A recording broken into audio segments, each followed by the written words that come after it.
Bonjour à tous et merci en tout cas d'assister à ce premier webinaire, je ne sais pas comment on dit.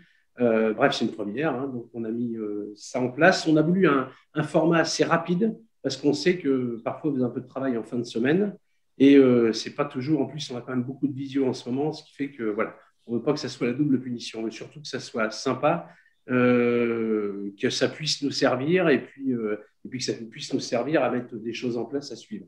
Voilà, si on prend trop longtemps, on ne reviendrait pas. Donc, voilà. Alors, écoutez, aujourd'hui, on a donc, Xavier Casalini, le secrétaire général que vous connaissez, hein, de la Confédération. On a Jean-Luc Chapuis, qui préside, beaucoup connaissent, la commission réglementation, qui va aussi intervenir. Et je voudrais aussi remercier Gérard Brochoir, qui nous a beaucoup aidé à mettre ça en place. Et puis Bernard Roland, qui lui aujourd'hui qui est un des spécialistes de la sélection des céréales à l'INRA, l'Institut national de recherche dans l'agriculture et l'environnement, qui est un grand spécialiste du sujet dont on va parler aujourd'hui. Donc on remercie d'avoir pris, parce qu'effectivement, il n'a pas que ça à faire de s'occuper de ça, mais il le fait très bien. Donc il va sans doute nous passionner aujourd'hui. Donc écoutez, moi je vous propose de commencer. Alors, effectivement, le blé, c'est une céréale un petit peu importante, puisque c'est ce qui va donner la farine. Et on parle toujours de nos meuniers, du prix, de ce qu'on va faire, ce qu'on va hydrater, etc., mais jamais vraiment dans ce que peut être le grain de blé par rapport à notre farine. Et on commence à voir, et on va en avoir de plus en plus souvent, vous verrez, une étude qui va sortir Calicanti la semaine prochaine, qui va vraiment montrer par rapport au sondage qu'on aura besoin on est averti, mais il va vraiment falloir donner un petit peu les origines, la traçabilité. Voilà, il va falloir qu'on parle un peu plus de la farine et du grain de blé. Donc, merci à Bernard de venir nous parler de tout ça. Et donc, on va commencer maintenant. Donc, on parle, oui, juste pour l'organisation, c'est bien donc de fermer vos micros, sauf quand vous en aurez besoin de vous exprimer. Et puis, les questions, on a une possibilité de mettre en chat. Donc, pour aller plus vite, ce que vous faites, quand vous avez une question, vous la mettez en direct sur le chat et on les traitera à la fin. Voilà. Donc, écoutez, Bernard, on parle beaucoup en France comme d'une terre de blé. Et qu'en est-il aujourd'hui de la variété des blés semés chaque année? Bonjour, merci pour l'invitation. Après tous ces éloges, je suis condamné à ne pas vous décevoir. Donc, je vais essayer de vous expliquer mon métier et puis la connexion avec, parce qu'en fait, vous êtes les utilisateurs finaux des variétés que nous créons.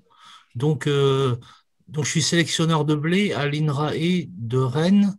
Donc, je travaille avec mes collègues sur site, on a une équipe, et donc on va du croisement en serre jusqu'à l'inscription des nouvelles variétés qu'on a créées, qui se fait une douzaine d'années plus tard au catalogue. Ça veut dire que ensuite la variété est développée, donc elle arrivera dans vos fournils au plus tôt, on va dire 14 ou 15 ans après les croisements que nous sommes en train de faire ces jours-ci avec les collègues en serre. Donc, on essaie de se projeter dans ce que sera la culture du blé dans 5, 10, 15 ans. En fait, il faut anticiper une demande des évolutions de l'agriculture, mais aussi des évolutions de la consommation, des attentes des professionnels. Voilà. Et donc, est-ce que je pourrais avoir la diapo suivante, s'il vous plaît? Et merci. Donc, au XXe siècle, en fait, jusqu'à, on va dire, 1980, les choses étaient simples. Le plus, c'était le mieux. En fait, on cherchait à augmenter les rendements de blé à l'hectare, mais c'était aussi le nombre de litres de lait par vache, le nombre de kilos sur un poulet ou la vitesse de croissance du poulet en question. Et on est arrivé aux limites de cette intensification avec différents, enfin, il y a eu différents plafonds qui ont été touchés. Hein. Il y a eu il y a eu des questions de volume de production. On sortait de l'après-guerre et puis là, on s'est retrouvé en surproduction. Il y a eu des conséquences aussi de systèmes très intensifiés qui ont fait qu'il y a eu des dommages, des pollutions, il y a eu, voilà. Et puis, il y a aussi la compétition de pays qui ont des coûts de revient plus faibles que les nôtres. Et du coup, là, on est maintenant dans une autre phase où on revient à une diversification des systèmes de production et un intérêt aussi renouvelé pour des ressources génétiques et des innovations. Au passage, sur ce graphique, vous avez pour le blé tendre, vous avez la variété Soissons, qui a été la plus grande variété de blé en France pendant toutes les années 90, où là, c'est une variété que vous l'avez forcément travaillée, vous avez forcément fait du pain avec. Diapo suivante, s'il vous plaît. Donc, le blé, c'est 10 000 ans d'histoire. Il apparaît dans un champ du côté des hauts plateaux du Golan, par là, c'est un croisement naturel entre un blé dur et puis une graminée apparentée. Et puis, petit à petit, de proche en proche, le blé il va se propager. Enfin, c'est la même histoire pour la plupart des plantes cultivées, quoi. Il y a un ou plusieurs foyers où cette plante apparaît et après, elle se propage de région en région, de civilisation en civilisation. Et donc, le blé en France, c'est ancien déjà du temps des Romains. Enfin, la Gaule était connue pour son blé. Et au départ, on va dire, c'est une sélection paysanne et il y a une accélération vers 1850. Il y a la famille de Villemorin qui s'intéresse à la sélection et une des premières plantes sur lesquelles on travaille, c'est la betterave sucrière parce qu'il y avait eu le blocus continental et du coup, il y avait eu une tentative d'autosuffisance en sucre vu qu'il n'y avait plus possibilité de l'importer. Et du coup, pour ça, on a travaillé sur l'amélioration génétique. Et donc, Louis de Villemorin avait mis au point les principes de la sélection généalogique qui ensuite ont été repris sur le blé tendre d'hiver. Et donc, en 1883, vous avez la première variété d'Atel qui apparaît. En fait, on dit issu d'hybridation parce qu'en fait, c'est un croisement manuel. Un croisement, ça consiste, en fait, dès qu'on est en train d'en faire en serre là, ces jours-ci avec les collègues, ça consiste à enlever les étamines pour transformer un épi où il y a les deux sexes, mâle et femelle. En fait, on transforme en épi femelle et après, on pollinise avec la variété qu'on va prendre comme mâle. Et donc, c'est ces grains-là qu'on va ressemer et qu'on va sélectionner pendant une dizaine d'années. Ensuite, toujours les Villemorins, vous avez Villemorin 27 en 1927. Après, il y a un très grand blé, Capel 1946, créé par les Després dans le nord de la France. Puis Étoile de Choisy, qui était une variété INRA. Là, je vous ai mis quelques noms de grandes variétés qui ont toutes été utilisées en boulangerie, sauf en 2000, vous avez Trémy. Alors, Trémy, ça a été une variété fourragère, en fait, qui était impanifiable. Et du coup, là, ça a un peu mis la panique dans la filière, parce qu'en fait, la France exporte pas loin de la moitié de ses blés. Et là, on se retrouvait avec un blé super productif, très, très haut rendement, mais qui n'était pas panifiable. Et du coup, il y a eu derrière, il y a eu beaucoup de discussions, puis on va dire un peu une réorientation de la sélection. Il a été dit qu'il fallait que les blés soient très, très majoritairement BPS, blé panifiable supérieur. Et du coup, voilà, parmi après les dernières inscriptions plus récentes, il y a Rubisco de la RAGT et il y a deux blés INRA dont on parlera tout à l'heure qui ont été les premiers inscrits après des épreuves officielles au catalogue qui étaient conduites en agriculture biologique. Et actuellement, la première variété française, c'est Chevignon. Chevignon qui a un petit paradoxe parce que, en fait, elle est sélectionnée, inscrite par une union de coopératives allemandes qui a un site qui a une station de sélection en France et plusieurs sites d'expérimentation. C'est les spécialistes des hybrides qui sont des hybrides en fait avec gamétocide, où en fait le croisement que je vous décrivais manuel tout à l'heure, il peut se faire aussi carrément en production de semences en plein champ. On sème deux variétés côte à côte et celle qui va servir de femelle va être stérilisée par traitement par gamétocide. Et donc cette société, la Saten Union, qui s'appelle maintenant Azure Plant Breeding, ils sont spécialisés en hybride, mais ils faisaient aussi des lignées pures. Donc, méthode classique que je vous décrirai. Et c'est un peu l'ironie, c'est que, en fait, leur meilleure variété, qui est aujourd'hui la première variété française, est une variété issus d'une sélection classique. Donc, voilà, mais on y reviendra peut-être plus tard, mais comme quoi, enfin, des fois, il y a des voies de progrès, et puis finalement, ça ne marche pas à tous les coups, quoi. Voilà, je pense que… voilà. Et donc, oui, là, sur ce graphique que les collègues du GEVES, le groupe d'études des variétés et semences, m'ont prêté, vous voyez, nous, on est sur la gauche, là, la sélection, la recherche, et puis vous êtes tout en haut, là, consommation humaine, transformation. Donc, voilà, donc nous, on est, on va dire, à la base, à la création de nouvelles variétés. Ensuite, il y a le processus d'inscription, de protection, et puis la certification et la production. Voilà, je ne sais pas si M. Enrac veut intervenir à ce moment. Non, non, j'ai pas de… Voilà, J'avais aussi peut-être juste une petite comment dire, question, par exemple, la protection. Ah oui, ben c'est d'accord, c'est les protections du droit d'apprendre. Très bien. On peut passer peut-être la slide suivante. Oui.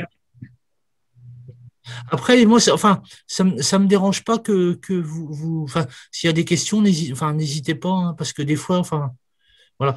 Donc, le travail de sélection, ça, en fait, on fait une récolte de blé par an. En fait, c'est du blé d'hiver. On le sème. Donc, moi, je travaille dans le bassin rennais. Donc, nous, on sème fin octobre, début novembre, et on récolte après le 14 juillet. Donc, en fait, il y a une seule culture par an. Donc, une seule récolte. Donc, il faut 10 ans entre le croisement qu'on fait en serre et puis le dépôt en F10. F, c'est les générations. Le dépôt en F10 de blé qui vont passer dans les essais officiels d'inscription. Et on travaille sur des grands effectifs en fait en sélection. On compte, quand il s'agit des plantes dans les premières générations, on compte en dizaines de milliers de plantes. Et ensuite, quand on a des lignées qui sont à partir de la F5, c'est-à-dire 5 ans après le croisement, on est minimum, par exemple, en F5 à 2000 lignées et des grands effectifs. Et puis, les premières années, on est en station, donc on travaille dans les champs, nous, à l'INRA, au Reux, à l'ouest de Rennes. Et à partir de la F7, donc 7 ans après le croisement, on passe dans un réseau national. Donc, et au fur et à mesure, les effectifs vont diminuer, on sélectionne et ensuite, on a de plus en plus de lieux et on a aussi à partir de la 6e année après le croisement, on a la première évaluation pour le rendement. Et avec cette récolte des F6, on va faire les premiers tests technologiques. Au début, c'est basique, hein. D'une part parce que les effectifs sont importants et puis d'autre part parce qu'on n'a pas beaucoup de grains. Donc, au début, on fait les protéines. Après, on mesure le mixographe.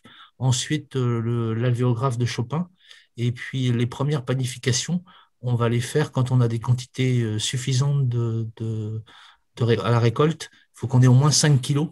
Parce qu'en fait, imaginez, on travaille, nous, d'abord sur des plantes, après sur des petites lignes d'1,50 m où on a en tout une soixantaine de plantes. Enfin, voilà, je sais que les variétés dont je vous parlais tout à l'heure, en fait, au début, il y avait une plante, quoi. Voilà. Et donc, on élargit les réseaux au fur et à mesure et on essaie de faire confirmer les performances de nos nouvelles, des descendances de nos croisements. Et il vous faut autant d'années, justement, c'est parce qu'il peut y avoir des dégénérescences et puis il y a des lignées qui sont abandonnées? C'est aussi parce que en fait, on sélectionne des lignées pures. Donc, ce n'est pas le cas. Là, ce que je vous décris, c'est un programme de sélection de variétés lignées. On n'est pas sur des populations. Le matériel hétérogène, c'est autre chose. Ça peut aller plus vite. Alors que nous, on va vers des variétés lignées qui sont fixées. En fait, c'est des autofécondations aussi. Alors, le blé, on ne fait pas violence à la plante pour le coup, parce que le blé, il s'autoféconde tout seul. Quand le blé fleurit, il est déjà fécondé. D'accord. Et donc, en fait, on va vers en fait, l'homozygosie, l'homogénéité. Et pour ça, au mieux, c'est en F8. Et puis, des fois, ça peut aller jusqu'en F12. certaines lignées peuvent être plus difficiles à fixer. Parce qu'à l'inscription, il y a en fait il y a le rendement, on est comparé par rapport aux variétés les plus cultivées du moment. Il y a la valeur dite technologique, en fait, c'est la valeur en panification, mais ça peut être aussi un test biscuitier. Et puis, enfin, il y a la partie DHS, c'est-à-dire qu'il faut que votre variété, pour l'inscrire, il faut qu'elle soit distincte. Ça veut dire qu'il ne faut pas que vous ayez fait un plagiat, que vous ayez copié, enfin, en gros, que vous ayez repris une variété qui existe déjà en disant c'est une nouvelle, quoi. Il faut qu'elle soit homogène. D'accord. Donc, pour ça, il ne faut pas qu'il y ait trop de hors-type. Et en plus, il faut qu'elle soit stable, c'est-à-dire que quand vous la ressemez, il faut que ça soit à l'identique. Et sinon, donc, quels sont les acteurs français pour la création de semences nouvelles ou la conservation donc, des semences anciennes? Et quel est l'itinéraire de création et les règles à respecter? Donc là, oui, juste cette dernière diapo là, c'est en fait pour vous illustrer qu'on travaille en réseau, quoi. Les trois points rouges, c'est les sites où on fait les croisements. Donc là, on a sur ces sites-là, on a aussi les essais. En fait, on a toutes les étapes, alors qu'il y a d'autres sites, notamment des coopératives avec qui on travaille, la Biocer, Cosebi, qui vont juste accueillir les essais, enfin juste, pardon, qui participent à un réseau indispensable, et c'est indispensable leur contribution, mais ces structures-là ne font pas la création comme nous, elles accueillent l'expérimentation à partir de la 8e ou de la 9e génération. Diapo suivante, s'il vous plaît.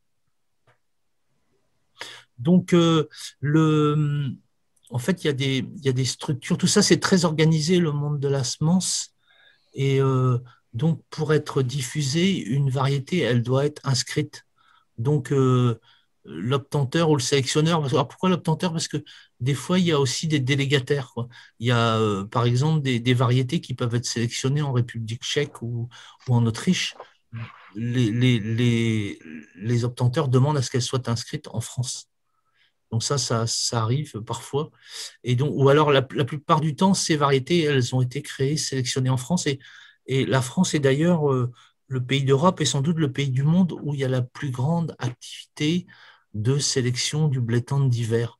En fait, on a à la fois des multinationales qui travaillent en France, des maisons françaises historiques comme Després, Maumont, et on a aussi des coopératives comme Limagrain de la plaine de Limagne ou la RAGT qui est en fait la coopérative de Rodez.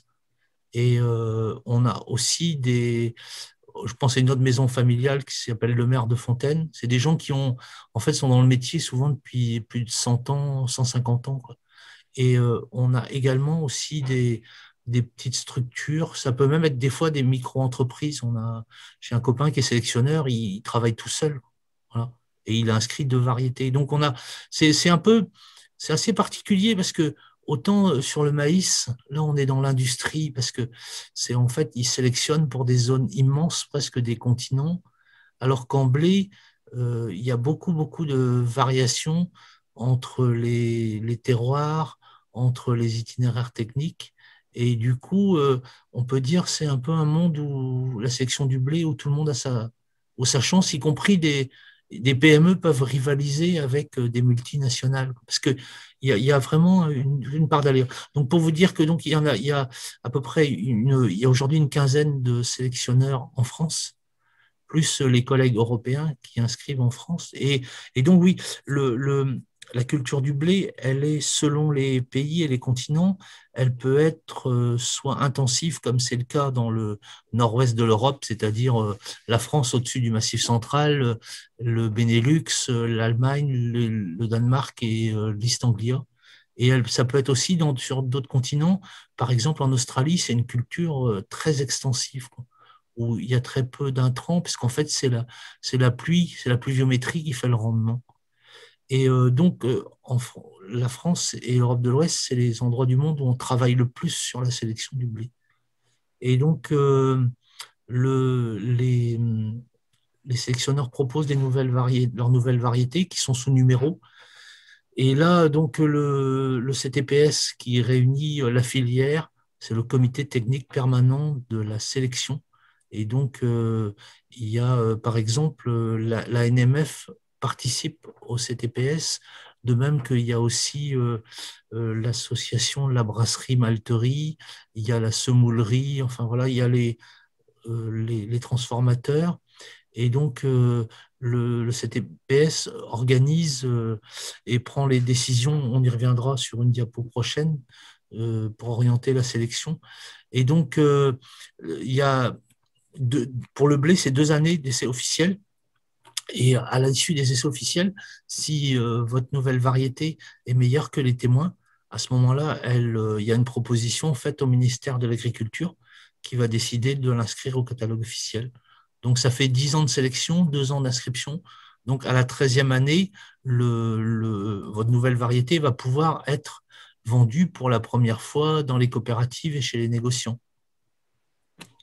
Excusez-moi, quand on fait la validation de ces blés, donc on valide, on dit donc aux agriculteurs, vous pouvez lancer des semences. Est-ce qu'il y a un cahier des charges derrière strict? C'est-à-dire que pour produire, parce que là, il y a une émission qui fait un peu débat là, sur Arte, là, comme quoi, bon, après, derrière, il y a beaucoup quand même de pesticides et beaucoup de choses, comme quoi, bon, en gros, on empoisonne un peu les clients.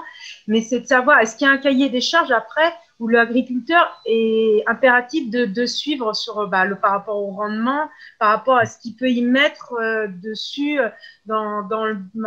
sur ses semences pour que ça aille ou plus vite ou que le grain soit plus gros, tout ça. Est-ce qu'il y a un cahier des charges un peu strict et des contrôles faits là-dessus? Je vais essayer de répondre tout à l'heure. Il y aura quelques diapositives j'essaierai de répondre à votre question. Ça sera dans la partie qui vient juste après.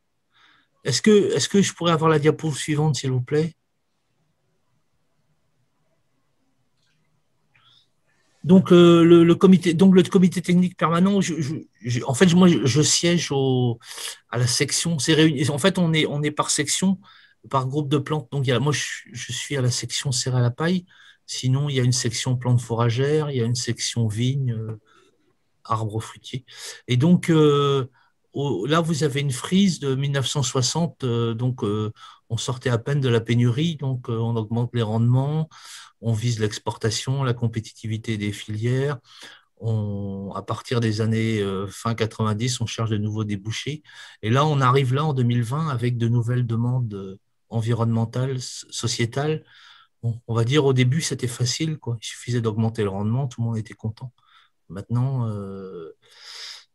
c'est plus, enfin, on va dire pas plus compliqué, on va dire aussi c'est plus intéressant, sans doute. Et donc, en dessous, vous avez le blé tendre, avec donc l'évolution, mais je vais peut-être pas insister là-dessus, c'est l'évolution de la grille d'inscription avec où apparaissent la prise en compte de la résistance aux maladies, avec les écarts entre les conduites traitées et non traitées fongicides. Et puis, à partir de 2005, on a des expérimentations à bas niveau d'intrants. On réfléchit aussi à l'efficience de l'azote. Et puis, en 2011, il y a l'inscription. Ça, c'était nos 2 premières variétés sélectionnées à l'INRA, donc qui ont été expérimentées en agriculture biologique et comparées. Ça, c'était une première en France, et comparées aux témoins qui sont les variétés les plus cultivées en agriculture biologique. Si alors vous nous expliquez ce que c'est qu'un bas niveau d'intrant? Bas niveau d'intrant. Donc, on va y venir peut-être sur le graphique qui va être juste un peu plus loin. Oui. Alors, Jean-Luc. Oui, donc quels sont les acteurs français pour la création Pardon, excusez-moi. Dans le grand public, on évoque souvent les blés bio, les blés paysans, les variétés anciennes, les rustiques. Est-ce que vous pouvez nous éclairer un peu? Donc, diapo suivante, s'il vous plaît. Donc là, vous avez, c'est un travail, j'avais participé avec des collègues. Il y a eu une étude qui s'appelait Ecophyto R&D, Ecophyto pour économiser les phytosanitaires. Et c'était la suite du Grenelle de l'environnement qui avait dit on réduit de 50% les pesticides si possible. Et l'étude Ecophyto visait à voir si c'était possible justement de les réduire et comment faire. Et donc là, vous avez les rendements, donc c'est en blé tendre d'hiver, donc c'est les rendements en quintaux, donc 70 quintaux égale 7 tonnes, donc ça c'était le rendement de, je cherche l'année, 2006. 2006, mais bon, le rendement moyen, il est resté dans ces valeurs-là parce que là, on est arrivé aussi, je vous en ai pas parlé, mais il y a un plafond qu'on a découvert, c'est que en fait, c'est lié au changement climatique et c'est qu'en fait, il fait de plus en plus chaud et du coup, on a des températures en fin de cycle. En fait, le blé termine son cycle, on va dire, en vallée du Rhône, le blé termine son cycle vers le 20 juin.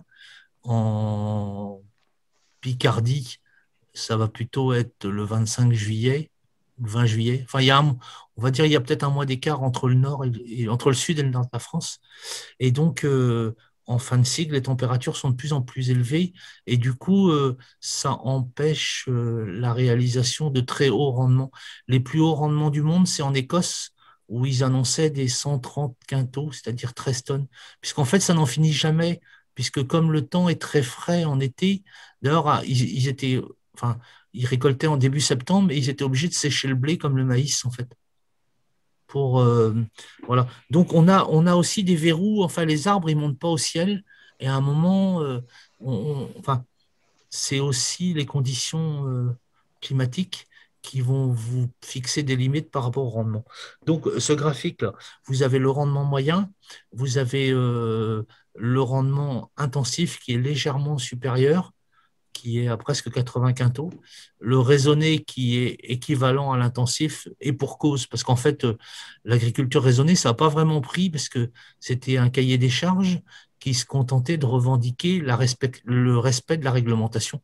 Du coup, enfin, n'apportant pas de différence, ça n'a jamais fonctionné. Et puis, d'ailleurs, enfin, bon, il y a encore quelques labels qui mettent encore en avant l'agriculture raisonnée, mais ça n'a pas fonctionné.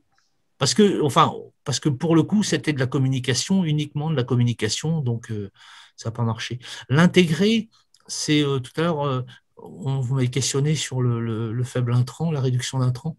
En fait, la différence entre l'intégré et la conduite classique du blé en France, c'est 165 kg d'azote par hectare et par an, 1 ou 2 herbicides, 2 fongicides, donc contre les champignons, contre les maladies, un insecticide si nécessaire et un régulateur de croissance et des traitements en fait contre la verse.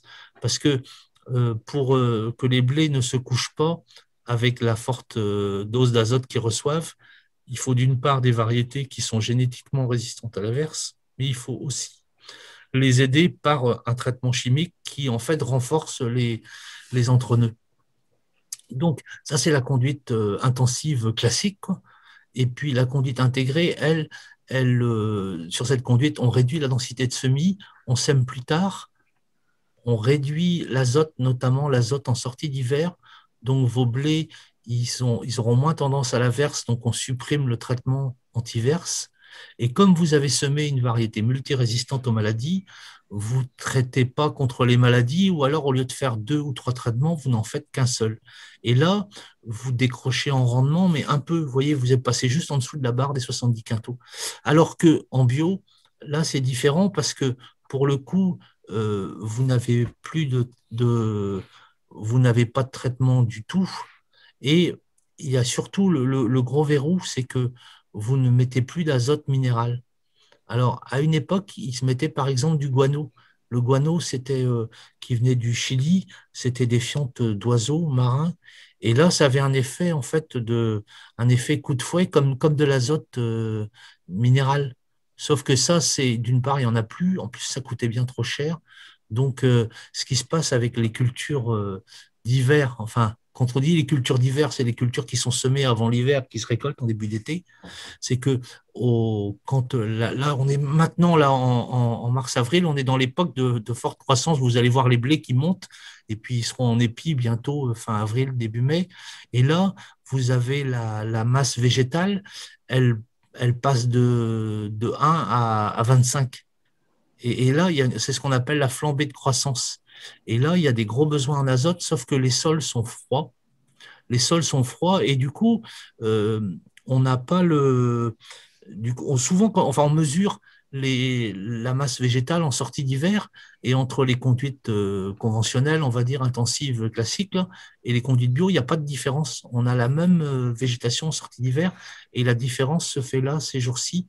Et du coup, comme il y a moins d'azote, il y a moins d'épis qui vont monter et ça fera moins de grains, même s'il y a un rattrapage sur la fin, sur le remplissage des grains, et ça explique l'écart de rendement, quoi. Du coup, nous, notre travail de sélection, c'est d'essayer d'augmenter les rendements en bio, sachant que le bio, oui, c'est un truc important, c'est qu'il y a une continuité entre les différentes façons de produire du blé, du très, très, avec des conduites qui ont recours. Alors, je ne sais pas si le mot intrant, ça vous parle, mais intrant, en gros, c'est engrais et traitement, quoi. C'est ce qui rentre, qui n'est pas produit sur la ferme. Et donc, il y a entre le très fort intrant et puis le bio, il y a tous les intermédiaires, quoi. C'est pas comme s'il y avait d'un côté les intensifs et puis à l'autre bout des gens qui sont en conduite, en culture extensive. Non, non, il y a tous les intermédiaires en France et dans les régions aussi. Et du coup, nous, on essaie de travailler pour tout le monde. Et puis ce qu'on va apprendre en bio va nous être utile pour l'ensemble de l'agriculture. Diapo suivante, s'il vous plaît.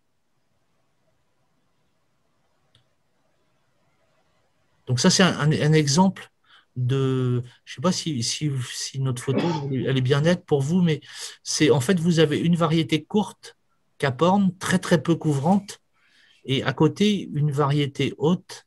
Donc la courte, elle doit faire 80 cm, la variété haute, elle fait 1,30 m. Et ce qu'on voit sur la variété courte, elle est couverte de raies gras. C'est en fait une mauvaise herbe. Et donc, la variété courte n'a pas été du tout compétitive vis-à-vis du raies gras, et donc elle est envahie de mauvaises herbes, alors que l'autre, elle a fait une course en fait avec la graminée concurrente, et elle a réussi à gagner cette course. Donc, c'est ça l'idée en sélection, c'est que comme on travaille sur la sortie des herbicides, c'est ce qui est le plus délicat sur le blé. Par exemple, sur le colza, ça va être plus difficile de supprimer les insecticides. Ou sur la pomme de terre, ça va être plus difficile de supprimer les traitements contre le mildiou, les fongicides. Sur le blé, c'est comment on se sort des herbicides.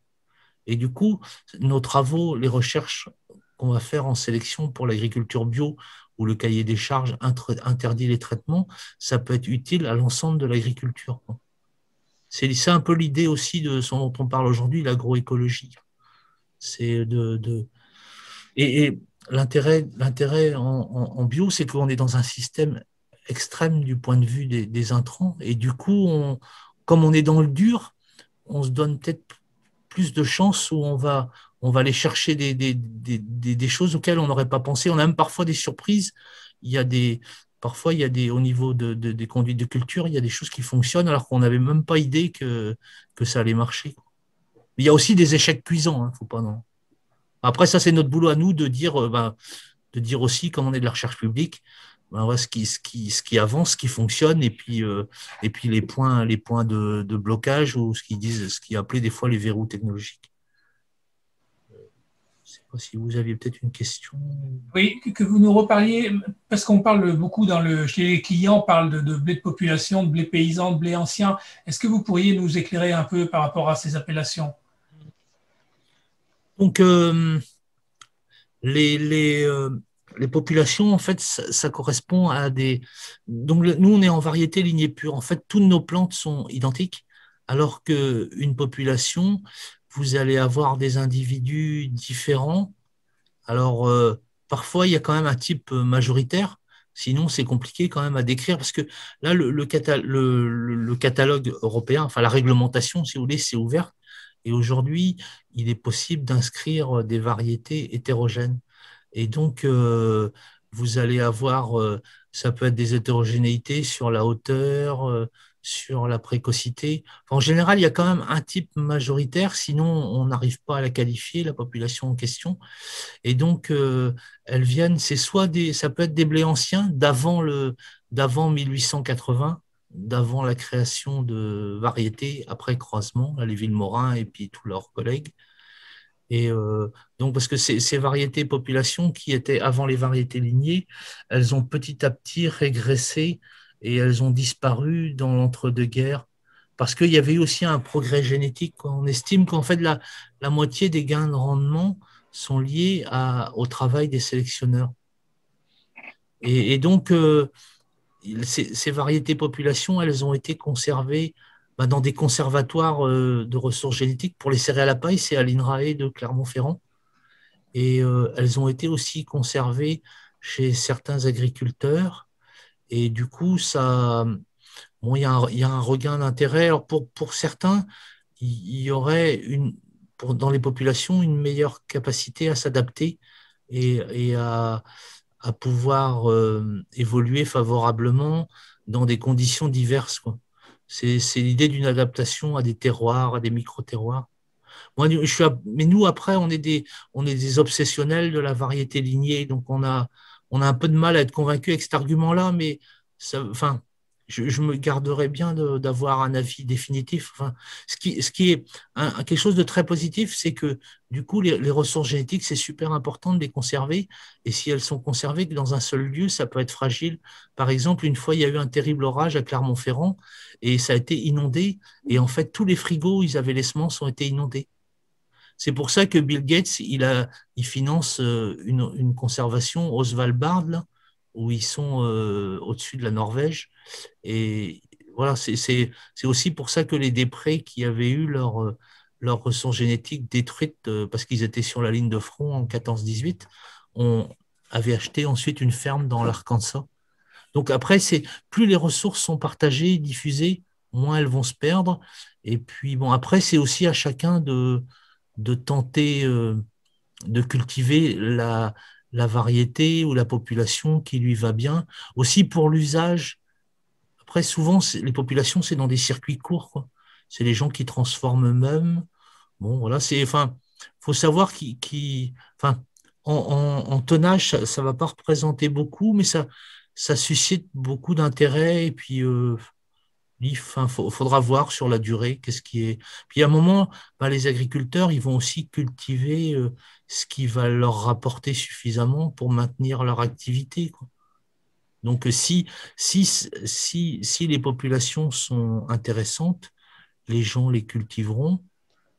Voilà. À partir de quand vous estimez que le blé, on peut dire qu'il est ancien?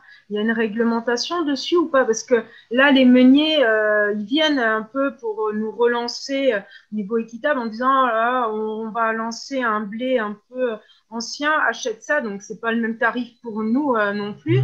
Mais comment on peut être certain que c'est bien ça? Et à partir de quand on peut dire qu'en fin de compte, on cultive un blé ancien. Et nous, est-ce qu'on a une visibilité sur les sacs ou est-ce qu'il faut qu'on croit comme ça le menu? Comment ça se passe, nous, en tant que consommateurs, pour être sûr de ce qu'on achète? Et à partir de quand, pour vous, un blé est ancien, en fin de compte? À partir du moment où on vous dit qu'il est ancien, il faut qu'on puisse vous donner le nom de la variété, de la population. Et avec ce nom, vous devez pouvoir retrouver, maintenant c'est facile avec Internet, on tape un nom et puis on retrouve, et vous saurez, par exemple, si on vous dit rouge de Bordeaux, effectivement, rouge de Bordeaux, c'est un blé de 1850. Ou la bladette de Besse-Place, c'est un blé de 1850, c'était des variétés population. Mais par contre, on ne peut pas se contenter d'une affirmation en l'air comme ça en disant blé ancien. Non, ça ne veut rien dire du tout. Et puis, c'est toujours ancien par rapport à quoi? Par exemple, si autour de Rennes, il y a des gens qui cultivent du Capitole, c'est une variété de 1964. Bon, voilà, pour certaines personnes, on peut considérer que c'est une variété ancienne. Par contre, pour ceux qui cultivent rouge de Bordeaux, qui est connu depuis le milieu du 19e siècle,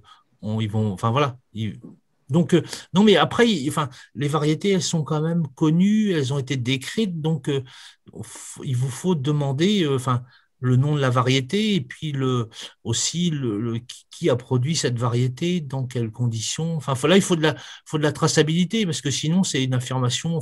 Ça peut être. D'ailleurs, c'était aussi un des avantages du catalogue français, c'est que avant qu'il y ait eu les procédures officielles d'inscription, il y avait quand même beaucoup de triches. Alors, c'est quelque chose que les défenseurs des blés de pays ont du mal à avaler parce qu'ils disent que c'est à cause du CTPS et des procédures officielles d'inscription que les variétés anciennes ont disparu. Ça, c'est quand même pas vrai, puisque, en fait, si elles ont disparu, c'est parce que les producteurs, ils ont vu qu'il y avait des variétés qui produisaient plus, ils se sont mis à les faire. Et donc, et par ailleurs, les circuits officiels, ça a permis de faire tomber la fraude. Parce que, enfin, on vendait une variété pour une autre, quoi. Ou alors, enfin oui, la réglementation, c'était pas non plus que pour contraindre, c'était aussi pour avoir des transactions plus franches et plus loyales, quoi. Est-ce qu'on peut dire quand même, bien sûr, on ne peut pas fixer une date très précise, mais est-ce qu'on peut dire quand même que on peut considérer comme blé ancien ceux qui sont antérieurs à la Première Guerre? Est-ce que ça peut être un repère? Mais par exemple, ça se passe. Non, mais je pense que non, c'est compliqué d'avoir un repère, hein. D'accord. Non, non, mais bon, sur le blé, il y a quand même, enfin, il y a énormément d'informations, donc vous devez exiger, quoi. Si on vous avance des propositions comme celle-ci, ben, quel est le nom, d'où est-ce que ça vient, et vous pouvez même demander, mais c'était produit avec quelle semence. Enfin, il doit y avoir de la traçabilité là-dessus. Surtout si c'est vendu plus cher, quoi.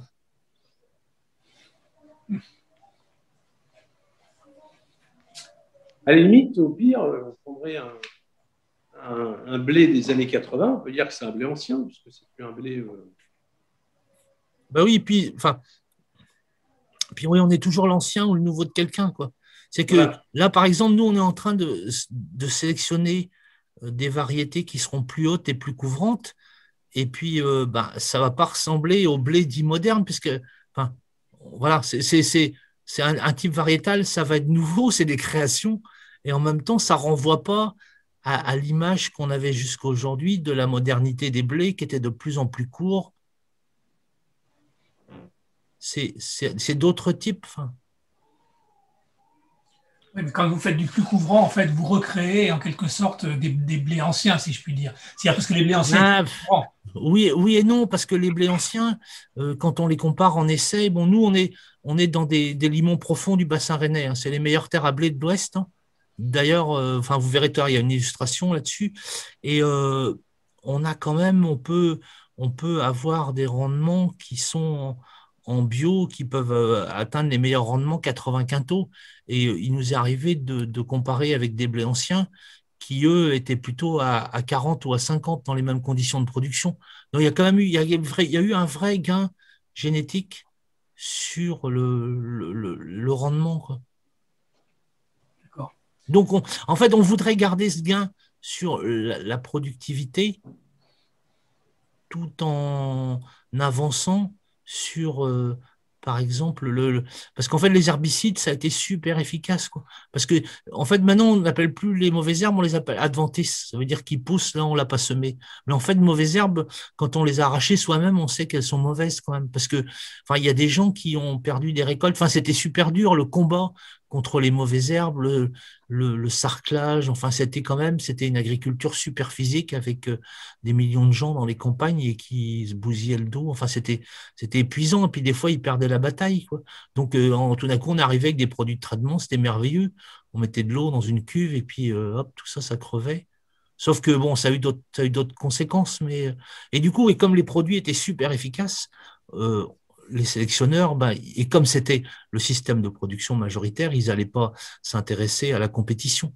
Mais maintenant, pour différentes raisons, on essaie de réduire, voire de sortir des herbicides. Et du coup, on essaie par des nouveaux tests en sélection, par de l'ingénierie, de sortir des blés plus compétitifs, qu'on associera. D'ailleurs, là aussi, le sélectionneur, il apporte sa contribution, mais ça va être associé avec aussi des fabricants. Il y a une vraie créativité au niveau du matériel végétal et au niveau du matériel en culture.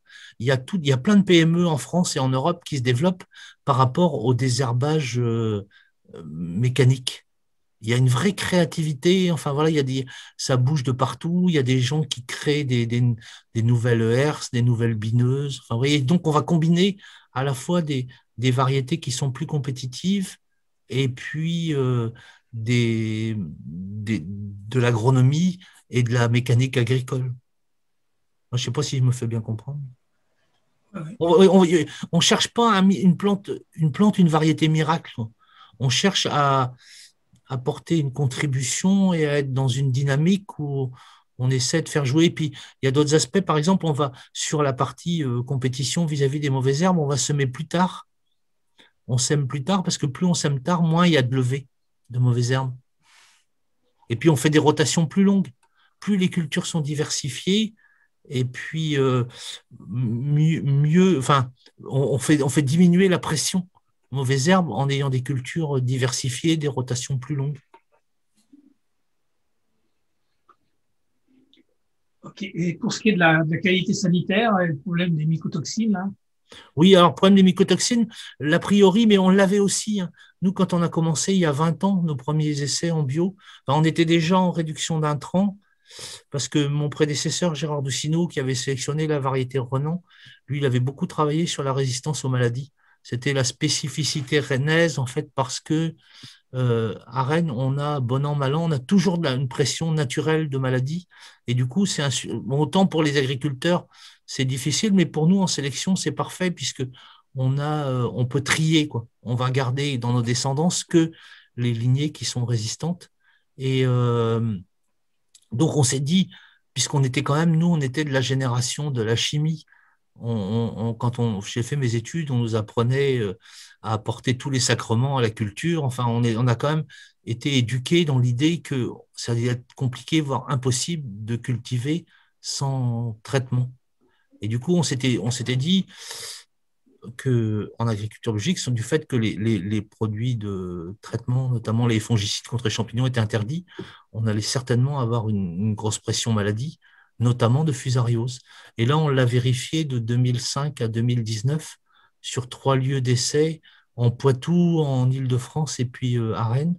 Et il y a eu une année seulement où on a eu une attaque, c'était la culture précédente, c'était un maïs, et on avait eu des conditions très, très pluvieuses au printemps 2007, et du coup, ça s'était retrouvé avec une pression fusariose, 50% des grains fusariés l'année suivante. Et vous voyez, c'est une fois sur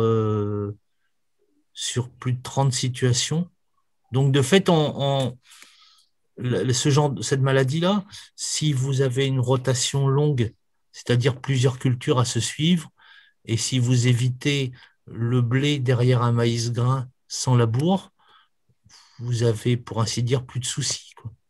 Donc, il y a aussi, enfin, ça va être plus difficile dans le cas sur une autre culture, la pomme de terre ou sur la vigne, par exemple, où là, si vous avez quoi que vous fassiez, si c'est un printemps à mildiou, ça va être super dur de lutter, quoi.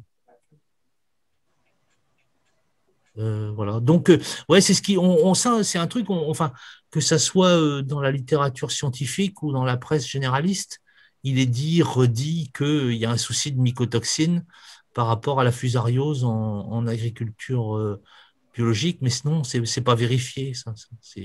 Du coup, on doit faire une publication là avec mes collègues. On doit publier les résultats qui sont sur le graphique.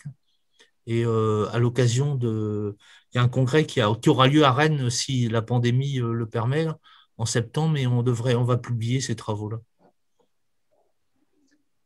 Ok. Sur la qualité de panification. Il doit y avoir une diapo suivante, s'il vous plaît. Alors, ce qu'on va retrouver dans les situations où on réduit les intrants chimiques ou en agriculture biologique, c'est qu'à partir du moment où on met moins d'engrais azotés, on a des taux de protéines qui vont être variables.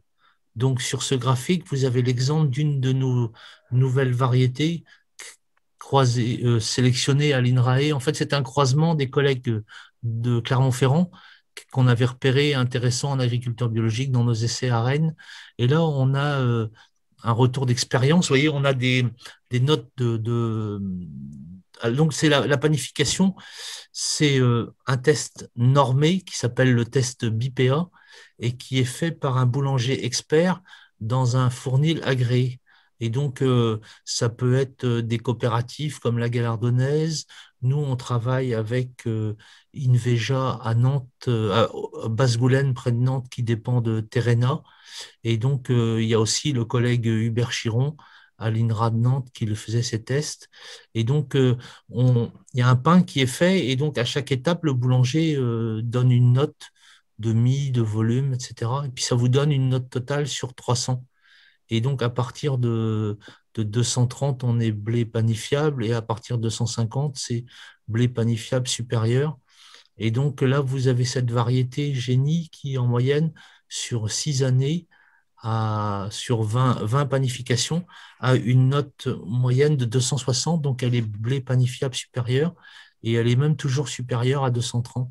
Et donc, sa force, là, pour le coup, c'est qu'en protéines, on va de 9 à 13,5%. Et en fait, elle est toujours panifiable, quoi. C'était aussi la situation de Renan. C'est ce qu'on va rechercher dans une agriculture où on aura moins ou pas d'intrants chimiques. Il faut que la variété puisse tamponner et puisse garantir en fait une valeur en panification à des teneurs qui peuvent être très variables en protéines, quoi. Et ça, c'est pour le coup, c'est de la génétique, quoi. C'est de la génétique. Et donc, ce qui va compter, c'est la régularité. Et donc, on essaie de convaincre au niveau de la filière, on essaie de les convaincre qu'il faut travailler sur la variété. Et donc là, il y a un nouveau test qu'on espère pouvoir utiliser très bientôt pour les essais officiels d'inscription, c'est le test tradition française.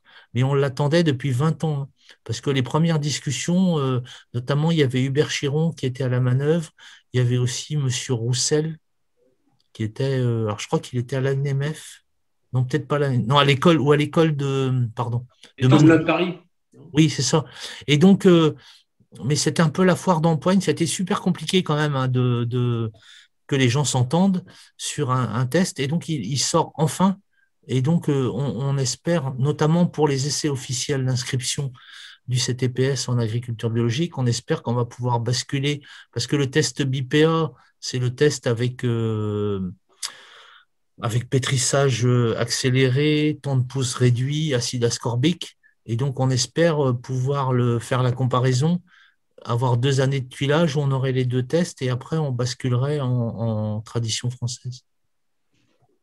Après, l'avantage du BPA, c'est qu'il est brutal, mais ça permet de trier, quoi. En fait, les variétés qui passent au BPA, elles passeront partout, quoi.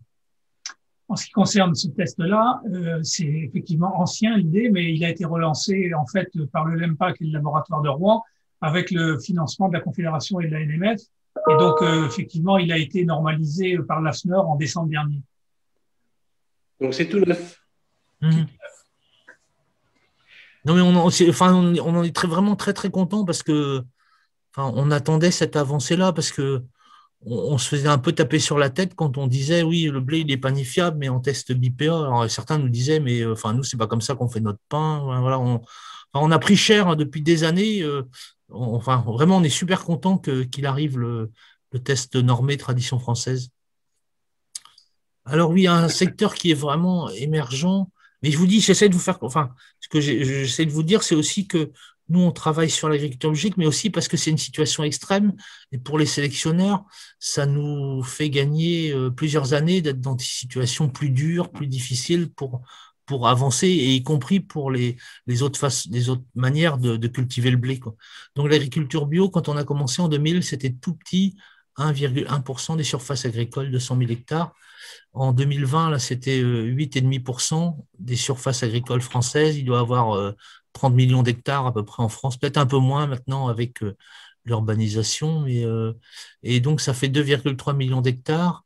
Sauf que, attention, en blé et dans les plaines, la part d'agriculture bio est nettement moindre, c'est plutôt 3%.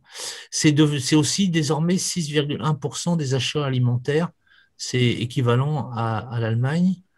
Et la Commission européenne, elle a annoncé en juin 2020 pour 2030 une stratégie de la ferme à la fourchette, la farm to fork, avec au niveau de l'Union européenne 25% de la surface agricole utile en bio en 2030 et moins 50% de pesticides. Il y a eu la loi Egalim aussi qui prévoyait 15% de la SAU en agriculture biologique en 2022. Et il y a une pression sociétale croissante notamment en zone périurbaine par rapport au traitement sur les cultures. Et oui, et une enquête intéressante faite par Arvalis et la NMF, c'était en avril 2020, et ils ont essayé de voir quelles étaient les hypothèses, enfin, quelle allait être l'évolution du pain en France. Et une des hypothèses était que la farine issue de l'agriculture biologique devienne majoritaire en boulangerie artisanale d'ici 5 à 10 ans. Avec un fait, c'est que l'épidémie, il y a un an, avait amplifié le lien établi par les consommateurs entre local et agriculture biologique. Les deux ne sont pas du tout synonymes d'ailleurs, hein. Il y a plein de produits qui sont labellisés bio, qui sont importés, mais quand même les gens font le lien et puis les consommateurs, les consommatrices posent de plus en plus de questions sur la provenance. Et, voilà.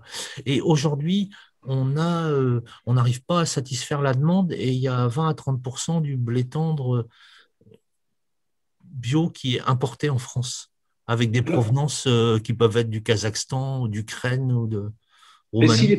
Et si en France on basculait tout en bio, est-ce qu'on serait capable de nourrir la France? Parce que là, on voit par exemple, on avait les anciens, par rapport au rendement intense, on est à 90 quintaux. Là, on a annoncé 30 à 40 quintaux pour le bio. Mais vous dites que par exemple, près de Rennes, on arrive avec des rendements bio à 80 quintaux. Ouais. Donc, est-ce que si on basculait, on arriverait à fournir tout ça, sachant que, par exemple, dans les cantines, au niveau du gouvernement, ils annoncent à avoir 25% dans les années à venir de pain qui doit être bio. Donc, ça fait beaucoup de demandes au niveau du bio, quoi. Et c'est dommage de l'importer. Oui. Alors, il y avait un biais dans la comparaison aussi sur les rendements nationaux, c'est que le bio, il se cultivait plutôt au sud de la Loire. Il y en avait très peu en Orseine, par exemple. Et du coup, on comparait aussi des terres qui n'avaient pas les mêmes potentiels. Dans des terres de même potentiel bassin rennais, on est en conduite conventionnelle intensive, on est à 90 quintaux. Et en bio, on va dire, les années où on est à 90 en conventionnel, on est entre 50 et 60 quintaux en bio, quoi. Donc, on divise pas par deux, mais il y a quand même un écart très significatif. Alors après, la différence aussi, c'est que le blé en bio, il va 100% pour l'alimentation humaine. Il n'y en a pas pour l'alimentation animale. Par contre, on fait pas comme il faut des rotations. On va pas faire du blé une année sur 2 ou une année sur 3, hein. Ça revient au mieux tous les 4 ans. Donc, ouais, non, c'est une vraie question, celle que vous posez. Mais faut voir aussi, là, enfin, parce qu'il y a aussi des nouvelles menaces qui nous apparaissent. Là, il y avait Monsieur Brochoir me disait dans Le Monde d'hier, il y avait un article sur l'azote, l'azote engrais, qui est impuissant, qui fait des émissions de gaz à effet de serre. Donc voilà, enfin, du coup, s'il faut se soucier de la fertilisation azotée parce que ça provoque des gaz à effet de serre et qu'il faut la réduire, ben voilà. Donc ça fait un argument de plus pour réduire. Après, il ne faut pas réduire n'importe comment. Enfin, puis il y a aussi un travail de recherche, d'amélioration des systèmes. Si on apportait, enfin, ce qu'on définit comme l'agroécologie aujourd'hui, si on apportait les mêmes efforts pour cette nouvelle forme d'agriculture que ce qu'on a fait dans les années 50-60 pour moderniser l'agriculture française, on aurait sans doute des résultats spectaculaires, quoi. Parce que pour l'instant, enfin, en termes de recherche-développement, on ne peut pas dire qu'il y a eu quand même de grandes migrations. Moi, je bosse là-dessus depuis plus de 20 ans, mais on n'est pas tellement plus nombreux. Enfin, vous voyez, on aurait dû multiplier nos effectifs par 10 sur ces thèmes-là. On est vraiment, vraiment loin du compte. Donc, on a aussi un potentiel dans la mesure où on a très peu travaillé ces sujets-là, on pourra sans doute, si on fait vraiment l'effort, améliorer. Enfin, il y a enfin, on peut gagner vite et fort si on s'y met vraiment, quoi. Après, oui, il y a un autre truc important, oui, c'est que tout à l'heure, je vous disais, pour la fertilisation azotée, l'azote disponible, pardon, c'est le principal verrou en bio. Par contre, ce n'est pas vrai pour les cultures d'été. Pour les cultures d'été, on est en phase, en fait, avec le réchauffement des sols, avec la minéralisation de la matière organique, des fumiers. Et du coup, les gens avec qui on travaille, les agriculteurs, quand c'est par exemple du maïs ou des prairies ou des tournesols, ils peuvent avoir des rendements équivalents à l'agriculture conventionnelle, puisque s'ils ont des systèmes qui sont équilibrés, on se retrouve pour le coup avec des cultures semées au printemps qui poussent en été. Et là, on peut être en phase, les conditions de minéralisation sont en phase avec les besoins de la plante. Ok, merci. Peut-être que maintenant, vous pouvez répondre à la question qu'a posée tout à l'heure Madame Mondello. Par rapport au cahier des charges? Oui, c'est ça. Ouais, oui. Cahier des charges. Non, en fait, il n'y en a pas directement d'associé à des variétés. Il peut y avoir certaines variétés qui ont des caractéristiques recherchées. Par exemple, il y avait Canrémy qui avait une mie jaune et était connu pour ça. Et donc, il pouvait y avoir des demandes spécifiques pour cette variété-là. Après, il y a enfin, certains cahiers des charges. Comment vous dire, c'est un peu le cas de l'agriculture raisonnée, hein, font pas vraiment de démarquage et apportent pas vraiment de réponse ou d'évolution significative par rapport aux demandes des citoyens, citoyennes consommateurs, quoi. Donc en fait, enfin, comment vous dire, il y a des, enfin, c'est d'ailleurs c'est ce qui explique en fait le succès de l'agriculture biologique, quoi. C'est que ils ont à la fois, il y a un truc clair, c'est que les intrants chimiques sont interdits et par ailleurs, ils ont des contrôles extérieurs dont certains inopinés, et du coup, ça crédibilise leur label, alors que beaucoup de labels ou beaucoup de cahiers des charges étaient un peu de connivence, quoi. On a cru qu'en faisant de l'affichage, ça allait rassurer les consommateurs, mais non, enfin, les gens sont plus curieux que ça, et puis en plus, enfin, en alimentation, en agriculture, parce que nous, on a aussi ça en recherche, on est sous contrôle citoyen, on va dire. Enfin, les gens nous demandent, mais qu'est-ce que vous faites? Enfin, pourquoi vous travaillez sur tel ou tel sujet? C'est quoi les nouveaux OGM? Enfin, et puis en agriculture et alimentation, ça concerne tout le monde et les gens sont curieux, quoi. Ils sont curieux et sont souvent quand même plus au fait du sujet qu'on ne peut l'être, par exemple. Enfin, je sais pas vous, mais moi, enfin, j'ai pas d'avis, par exemple, sur les réseaux informatiques. Là, on est sur Zoom. Je sais pas vous faire un commentaire pour savoir si d'utiliser Zoom, c'est bien ou pas, si ça consomme de l'énergie. Enfin, je sais pas.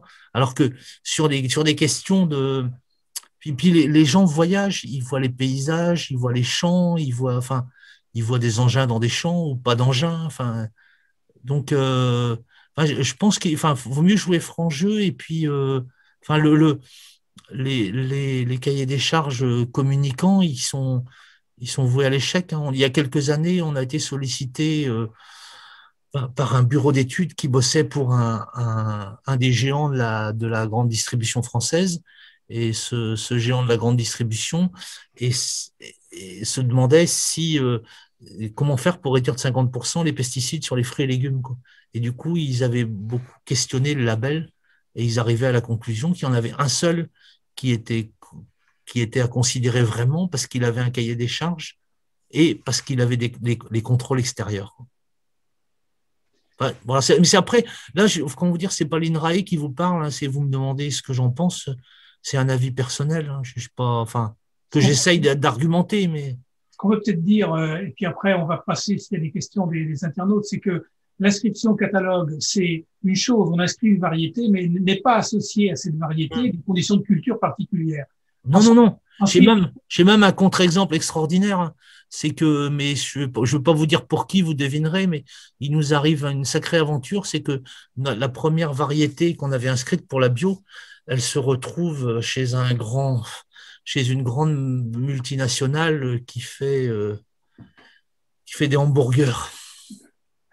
On l'avait pas vu venir, hein, je peux vous garantir, on l'avait pas vu venir, mais il se trouve que la variété, elle a des caractéristiques technologiques qui collaient parfaitement aux buns.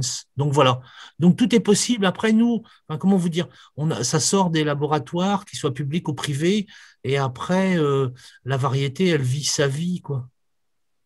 C'est ce que j'allais vous demander. Est-ce que vous avez des demandes de gros industriels, parce qu'il y a quand même un lobbying derrière, il y a un gros enjeu financier qui vous demande, entre guillemets, de faire une variété. Alors, on va parler de blé pour nous, c'est ce qui nous concerne, qui pourrait rentrer dans un cahier des charges, parce qu'eux, en communication, ils sont quand même très forts entre blé français, sans OGM, sans ci, sans là, sans pesticides, de savoir est-ce que comment l'INRA travaille sur des blés, entre guillemets, pour aussi, pour ces gens-là, disons, de leur trouver peut-être une solution pour eux de variété de blé qu'ils pourraient après mettre et se servir à titre personnel. Après, je pense que s'ils ont une commande très précise, ils vont plutôt la faire avec un grand groupe semencier, sans doute. Après, on échange avec eux. Enfin, nous, on est du service public, donc voilà, là, votre association nous sollicite, enfin, on répond. Ça peut être l'agriculteur ou l'agricultrice d'à côté ou un groupe de paysans qui nous demandent, on y va. Enfin, ça peut être des étudiants et ça peut être aussi le directeur scientifique de Syngenta qui a demandé l'année dernière à venir voir comment on travaillait. On a été très, très surpris qu'ils nous demandent ça, voir comment on travaillait sans herbicides et comment on sélectionnait pour la compétition vis-à-vis des mauvaises herbes.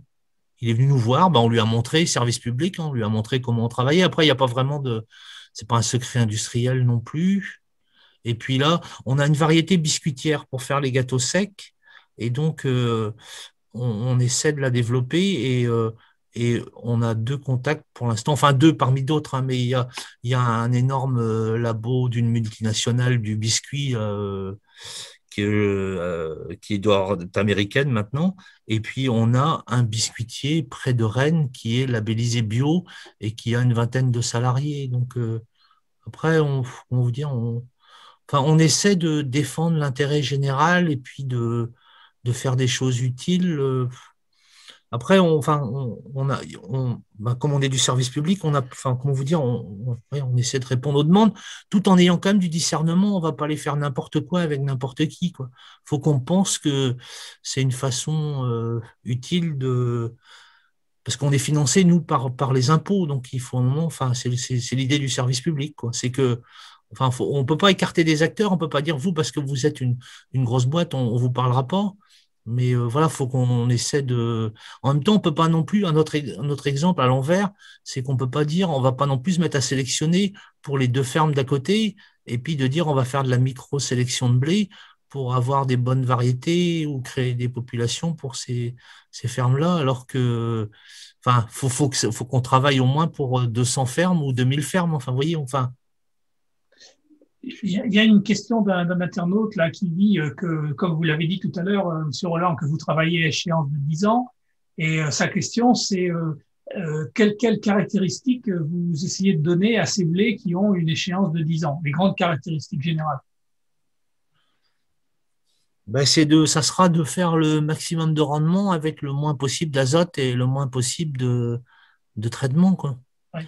Tout en essayant de voir, par exemple, il y a des maladies à haut risque, comme par exemple la carie et le charbon, qui avaient disparu grâce au traitement de semences.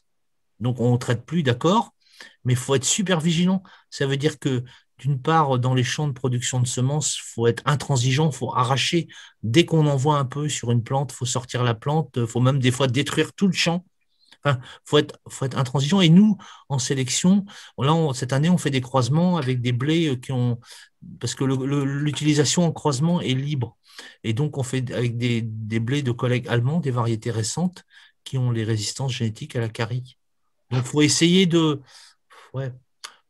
voir comment faire mieux avec moins en essayant d'imaginer quelle sera la demande et quelles seront les contraintes dans 10 ans, quoi.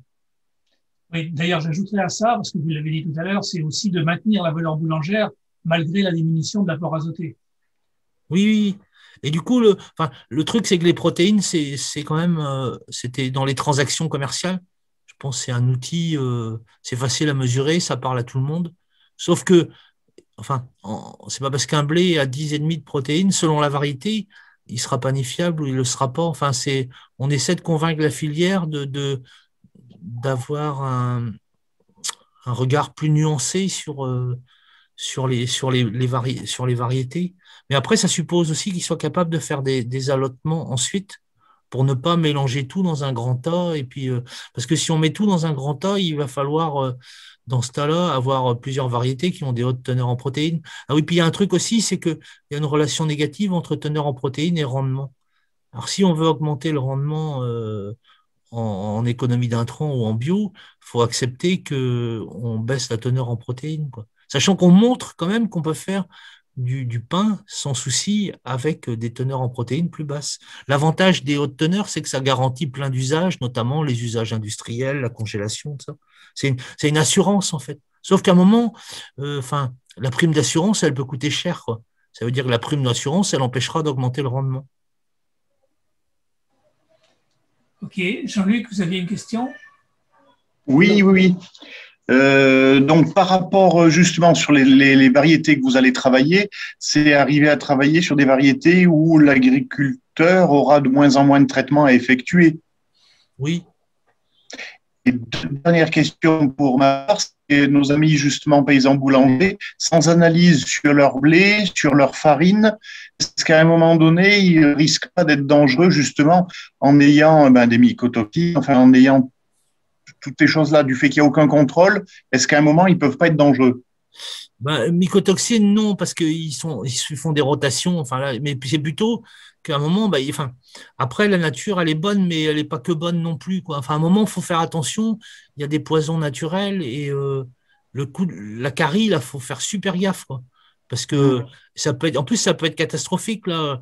Il y a des agriculteurs, ils ont récolté chez eux, il y avait de la carie, ils n'avaient pas vu, mais ça arrive, hein, mais ils ne l'avaient pas vu. Après, ils sont allés chez le voisin avec la moissonneuse, enfin, ils en ont mis partout. Donc, ça se gère, hein. Ça se gère. Aujourd'hui, il y a 4500 hectares de production de semences certifiées en bio, plus que de blé hybride. D'ailleurs, ça, c'était un vrai.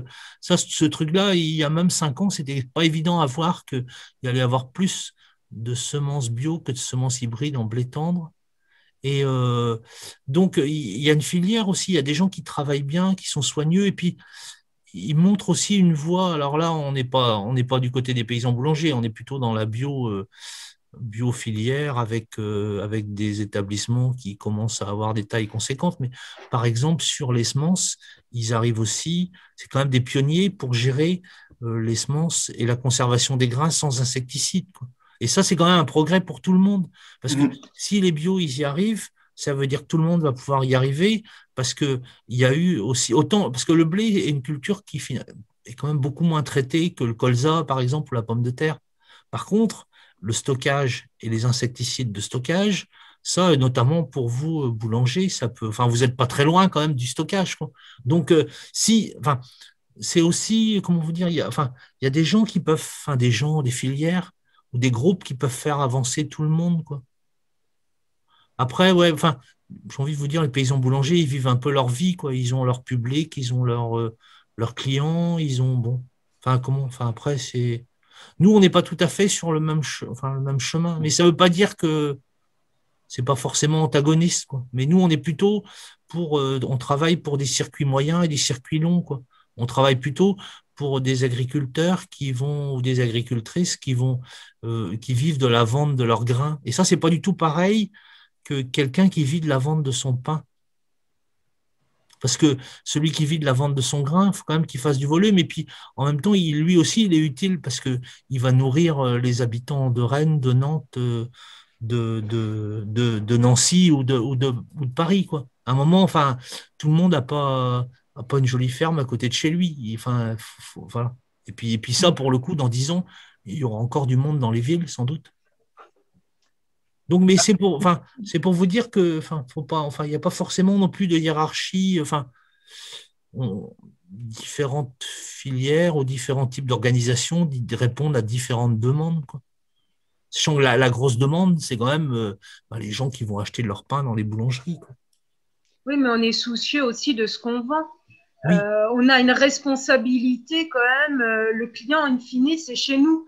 Donc, nous, on a besoin aussi de savoir comment sont cultivés les blés, parce que l'agriculture, ça fait, mais au final, le client, il vient chez nous, il achète. Et je pense que c'est fini les années 80 où on fabriquait à outrance. On a quand même de très bons boulangers. il y en a quand même autour de la table aujourd'hui. Et je pense qu'on est soucieux des produits qu'on met à la vente et de A à Z, de savoir d'où il vient, comment il est cultivé, ce qu'il y a pour la santé, parce que quand même, je vous dis, on a une responsabilité. Demain, vous allez chez votre boulanger ou chez votre boucher, vous avez quand même envie de savoir un petit peu une traçabilité ou de votre viande ou de votre blé, de savoir un petit peu ce que vous mangez. Et à l'heure actuelle, on est soucieux, nous aussi, de ce qu'on vend. On n'est pas là que pour faire du business et tout ça. C'est pas parce qu'on n'est pas paysan, vendeur boulanger qu'on se soucie pas de ce qu'on fabrique. On est très soucieux de ce qu'on fabrique et même au niveau sanitaire de ce qu'on met. On a diminué les doses de sel. On est respectueux de beaucoup de choses. Et je pense qu'à l'heure actuelle, nous aussi, on est demandeurs d'une traçabilité et on achète quand même à un certain prix. Et on a envie d'avoir, voilà, de savoir exactement, c'est important, nous, de savoir comment est fabriqué. Effectivement, vous, les tests et tout, et de savoir, parce qu'on parle beaucoup de rendement, mais au niveau sanitaire, est-ce que le rendement ne dépasse pas, en fin de compte, la question un peu sanitaire à l'heure actuelle? Alors, ce que je peux répondre par rapport à ça, c'est que là, c'est un sujet qui est tout à fait intéressant et vous avez tout à fait raison, mais on n'est pas dans la sélection variétale. Là, on est dans les conduites de culture et des signes de qualité au sens large, c'est-à-dire biologique, blé CRC, etc. Et ça pourrait faire l'objet d'un autre rendez-vous parce que on avait dit qu'on allait faire court et donc on est déjà à 1h10 passée. Je crois que maintenant, Dominique va conclure. Enfin, si M. Roland veut rajouter un mot, bien sûr, il va le faire. Juste, avant. Oui, mais enfin, c'est juste qu'après, oui, enfin, on sent qu'il y a une demande, enfin, les gens veulent avoir de la confiance, savoir d'où ça vient, mais après, enfin, ça me semble, enfin, vous avez des fermes autour de chez vous, vous avez, enfin, à un moment, enfin, vous êtes pas, les circuits sont pas longs, quoi. Ça doit être possible d'avoir le grain, la récolte d'une voisine ou d'un voisin et d'avoir un circuit. Et puis, les gens passent devant les champs de cette personne-là, ils savent comment elle travaille, alors est-ce qu'elle est labellisée ou pas, et puis sinon, ou avec la meunerie. Après, il y a quand même enfin, je connais pas trop bien votre monde là, mais des contacts que j'ai eu avec la meunerie, souvent il y a une espèce de culte du secret aussi. Quand même, ils veulent pas donner leurs sources, ils veulent pas dire, ils font des assemblages, d'accord, mais alors il y a enfin, et du coup ça bloque l'affichage de dire, ben voilà, la récolte vient de telle petite région avec tel producteur qui travaille comme ci, comme ça, mais oui, mais à un moment, sauf que, enfin, faut dire les choses et puis après tout, puis il y a plein de gens qui travaillent bien à la production, à la transformation, donc ces gens-là, ils ont rien à cacher en fait, au contraire. Ils ont juste à dire qu'ils travaillent bien et on doit pouvoir tracer quand même. C'est pas si loin entre la ferme. Mes grands-parents, ils livraient du grain dans des boulangeries à l'époque. Enfin, donc, enfin, c'est pas. On a perdu avec l'industrialisation.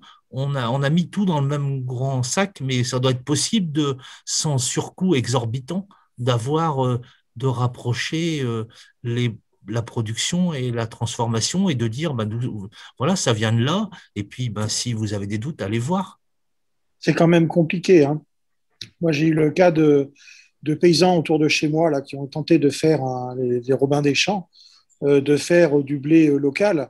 Moi, j'ai eu l'occasion de discuter un peu avec eux. En aucun cas, vous discutez des variétés ou de ce que vous voulez mettre dans leur champ, hein. C'est-à-dire que le processus est inversé. D'abord, nous, on n'achète pas du blé, on achète de la farine. Et comme vous dites, c'est le meunier qui décide de ce qu'il met dedans, très souvent sans nous le dire. C'est-à-dire que ne serait-ce qu'avoir un alvéo d'un meunier, c'est quasiment impossible. J'ai même des copains qui ont bossé chez des meuniers en disant, quand on nous demandait un alvéo, on donnait un alvéo au hasard qui sortait du labo. Donc, effectivement, il y a une opacité. Le problème du blé, comme vous l'avez dit, il se récolte une fois dans l'année. Et il faut le stocker dans des silos. Il y a des organismes stockeurs qui sont d'ailleurs entre l'agriculteur, c'est souvent des coopératives qui sont entre l'agriculteur et même le meunier, qui sont déjà des marchés oligopolistiques. J'ai discuté avec ces paysans-là. À la fin, d'ailleurs, il y en a un, il m'a presque raccrochonné parce qu'il m'a dit, voilà, moi je lui dis, j'aimerais bien avoir telle variété, j'achète des fraises, je prends des gariguettes, j'achète des cerises, je prends des burlas. Je choisis les variétés que j'achète quand j'achète des fruits et légumes. Par contre, pour le blé, j'ai quasiment pas le droit de choisir. Et le problème, ils m'ont dit, c'est que nous, on a fait un silo. Un silo, ça vaut cher, effectivement. En plus, ça permet de conserver le blé, ce qui fait qu'ils ont des systèmes d'aération, éventuellement de réfrigération, ou en tout cas, ils mettent les silos dans des endroits froids pour éviter les températures chaudes et que les bébêtes se développent dans le blé. Mais du coup, les silos ne sont pas faits pour stocker par compartiment différentes variétés de blé. Et nous, on est habitué à avoir un mélange. Ce que je dis souvent, c'est comme le jaja. Vous savez, vous avez parce qu'on n'est pas les seuls à fermenter de la matière première agricole. Vous avez les fabricants de vin, vous avez la même chose pour les fromages. Alors, le fromage, on vous dit, c'est une brebis de telle race à tel endroit, ça s'appelle du Roquefort. On vous dit, c'est tel cépage à tel endroit, ça donne du Beaujolais Village, pas du Beaujolais Nouveau, hein, mais du Beaujolais Village ou je sais pas moi, du Sauterne. Et par contre, il n'y a pas cette notion de terroir où on associe une variété, un endroit et un mode de fermentation pour le blé. Voilà. Nous, on a tout perdu. On nous livre, en moyenne, je crois, en France, la farine qui nous est livrée est un mélange de 6 variétés de blé. C'est-à-dire, c'est du jaja. Quand vous achetez du vin de piètre qualité en grande surface, ce sont des mélanges de cépages. Mélanger des variétés est normalement un signe de dégradation, enfin de bas de gamme. Voilà. Et quand vous voulez commencer à spécifier une variété, je ne parle même pas des variétés anciennes, c'est encore un autre problème, mais quand vous demandez des variétés pures, là, c'est compliqué parce qu'il faut qu'elles soient tracées du champ jusqu'au boulanger avec les organismes de stockeurs qui a des cellules spéciales et puis peut-être un mode de mouture différent. Ça va à l'encontre de l'industrialisation. Monsieur Raffier, on va être obligé de couper parce qu'il faut qu'on finisse, mais je dirais simplement une chose simple, c'est que des associations, en l'occurrence, c'est pas forcément une mauvaise idée parce que vous pouvez avoir des variétés qui soient complémentaires. Première chose. La deuxième chose, c'est toujours se rappeler que le boulanger, c'est le client et qu'il peut exiger de son meunier ce qu'il veut. S'il veut connaître la qualité et que la variété et que le meunier ne veut pas lui dire, il change de meunier. Enfin, je veux dire que voilà, il peut avoir des exigences. Bon, on va être obligé ça c'est passionnant. Il y aurait beaucoup de choses à dire, y compris sur votre intervention, mais là, je crois qu'il faut qu'on arrête. Donc, Dominique, si vous voulez conclure, on va arrêter là. Et si ce format vous paraît intéressant, eh bien, on aura d'autres invités qui viendront nous parler de la suite.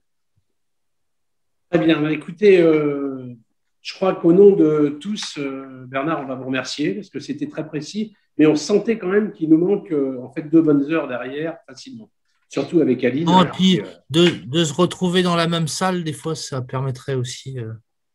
Écoutez, ça nous permet aussi aux 4 coins de la France et voire même peut-être. Oui, c'est l'avantage. À l'avenir de pouvoir quand même se retrouver, échanger et puis aussi parce que voilà, ça nous permettra peut-être d'en faire plus souvent. Enfin, en tout cas. Merci une fois de plus encore à vous et aussi à Gérard Brochoir qui nous a aidé vraiment précieusement à mettre tout ça en place. Jean-Luc également, puisque c'est vraiment son domaine, et Xavier aussi qui ont tous travaillé dessus. Merci à vous pour toutes vos questions qui sont pertinentes. Ne rigole pas, Aline, c'est pas drôle. Donc voilà. Enfin, en tout cas, c'est très très intéressant, c'est passionnant, mais il faut savoir s'arrêter. Donc j'espère que tout ça nous aura déjà éclairé un petit peu. Ce qu'on peut retenir, écoutez, c'est que vis-à-vis du client et aussi pour les présidents vis-à-vis de vos boulangers, je crois que c'est très, très intéressant qu'on soit très informé de ce qu'on distribue. C'est vrai qu'aujourd'hui, un restaurant est capable de dire d'où vient sa viande, d'où elle vient, et on doit être pareil au niveau des blés et puis aussi des compositions. Donc, je trouve ça très, très intéressant. Donc, écoutez, on va vous libérer une fois de plus. Merci à tous.